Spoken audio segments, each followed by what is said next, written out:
Hello. So দেখো, এখানে একটা ডিফারেন্সিয়েশন দিয়েছে এক্স লগ এক্স। ওকে, সো এক্স লগ এক্স, এই যে ডিফারেন্সিয়েশনটা আমাদেরকে একটু করে করতে হবে। সো ডিফারেন্সিয়েশনটা আমরা কীভাবে করতে পারি? সো এখানে দেখো তো, এক্স একটা আমাদের ভেরিয়েবল, এটা আরেকটা ভেরিয়েবল। সো দুইটা ভেরিয়েবল, সো দুইটা ভেরিয়েবল মানে ইউবি ফর্ম, ইউবি থাকবে। সো ইউবি, তার মানে আমরা যদি প্রথমে যদি বলি, আমাদের এখানে সমাধানটা হবে, প্রথমে এক্স এর ডিফারেন্সিয়েশনটা করে ফেলো।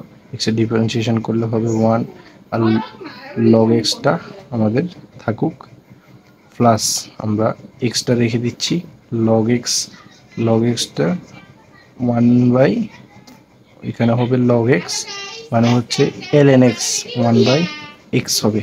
লগ এক্স, শুধু যদি লগ এক্স থাকে, লগ এক্স সেটা হবে ln এক্স। ওকে, ln এক্স তার মানে 1/x হবে। সো এখানে অ্যান্সারটা হবে এক্স এক্স কাটাকাটি, তার মানে 1 প্লাস হবে লগ এক্স। সো আমাদের এখানে অ্যান্সারটা হবে 1 প্লাস লগ এক্স।